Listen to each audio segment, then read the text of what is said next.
Maranatha, Tuhan Yesus segera datang. Saya Wanda Dumais dari BIC Sydney, Australia. Saudara yang dikasihi Tuhan, kalau Anda membaca dalam 2 Timotius 2 ayat 1 sampai 7, Lembaga Alkitab Indonesia memberi judul panggilan untuk menderita.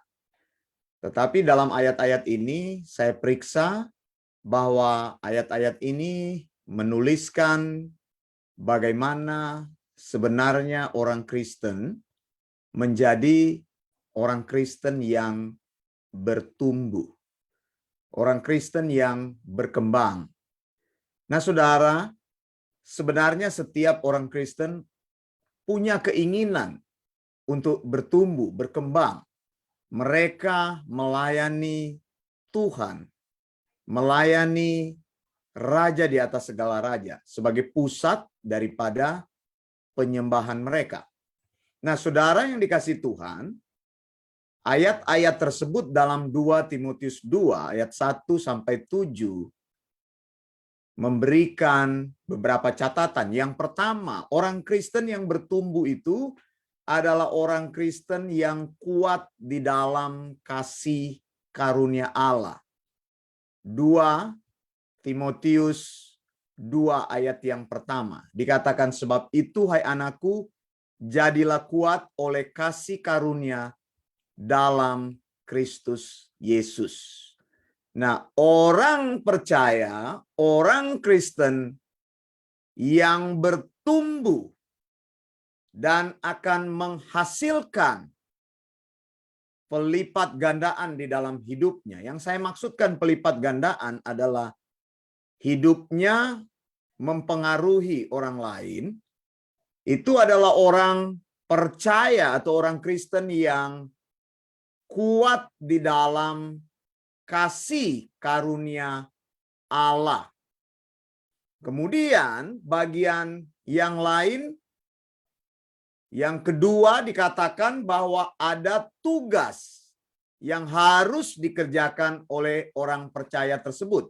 Pertama, dia bertumbuh di dalam kasih karunia Tuhan. Lalu yang kedua, dia harus mempercayakan sound doktrin kepada orang-orang percaya lainnya yang dapat dipercaya.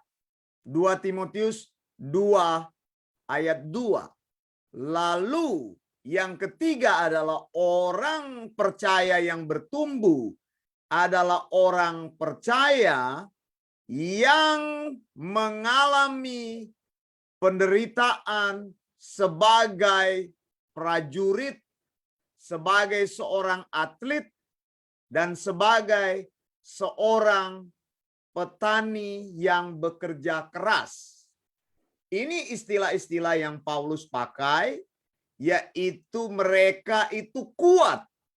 Orang percaya yang bertumbuh adalah orang yang kuat, orang yang mampu menahan setiap gempuran-gempuran.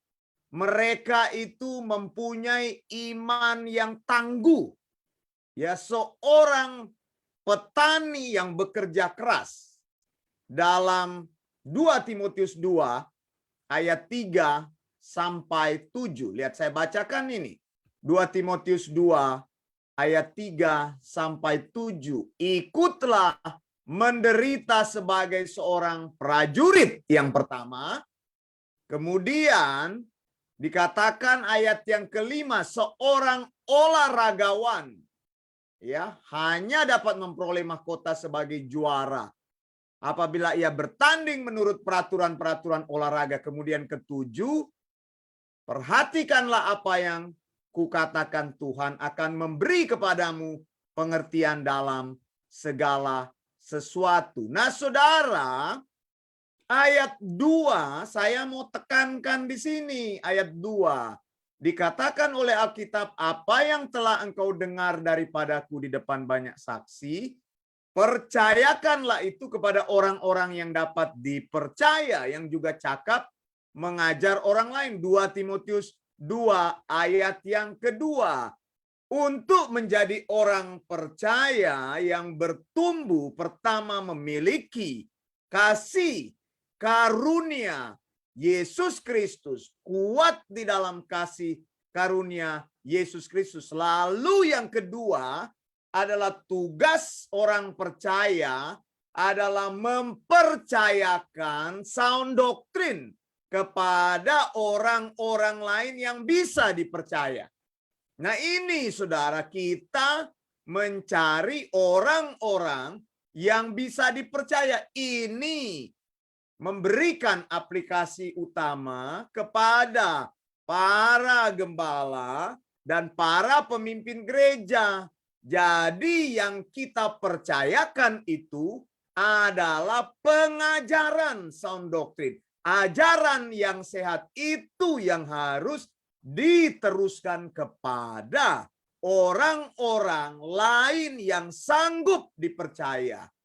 Mengapa? Karena sound doktrin itu harus diteruskan dari satu orang kepada orang lain. Tapi kita harus memilih orang yang dipercaya. Nah juga saudara dikatakan bahwa kebenaran sound doktrin, ajaran sehat itu, ajaran yang tidak terkontaminasi itu harus dipercayakan kepada orang lain yang juga cakap mengajar orang lain. Selain dapat dipercaya, mereka mampu mengajar kepada orang lain. Jadi orang percaya punya tanggung jawab untuk belajar dan mengajar. Engkau tidak bisa mengajar orang lain tanpa belajar. Dan kalau engkau belajar, engkau punya tanggung jawab untuk mengajar. Jadi di dalam kehidupan orang Kristen itu ada tanggung jawab sebagai murid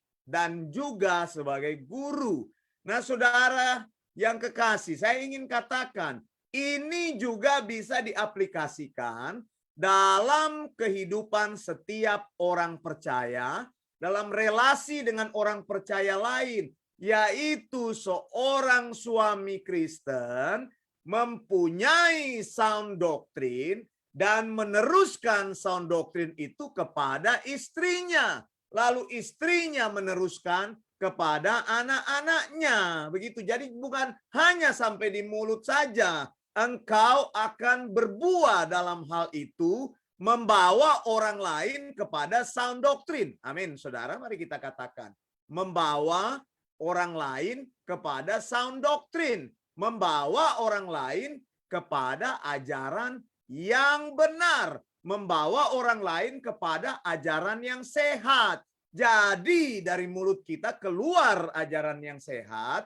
Kita hidup dalam ajaran yang sehat. Ajaran sehat itu diteruskan kepada orang lain. Jadi engkau tidak boleh off the grid.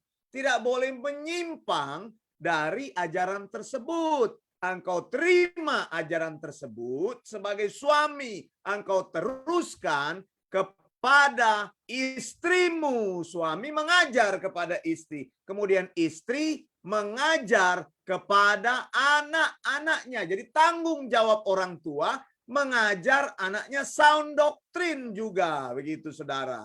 Ini yang Paulus maksudkan. Engkau harus mempercayakan apa yang sudah engkau dengar. Makanya kita punya telinga seorang murid supaya kita bisa belajar sound doktrin, mengkhotbahkan yang sound doktrin, jangan mengkhotbahkan yang kacau-kacau, jangan mengkhotbahkan Injil yang tidak benar, jangan mengkhotbahkan Injil karena sakit hati kepada orang lain sehingga engkau tembak sana tembak sini. Tidak seperti itu. Dieksegesis dengan baik, dipelajari dengan baik, lalu disampaikan kepada orang lain sehingga apa? Semua kita punya tanggung jawab untuk menyampaikan sound doktrin kepada orang lain. Saya Wanda Dumais dari BIC Sydney, Australia. Maranatha, Tuhan Yesus segera datang.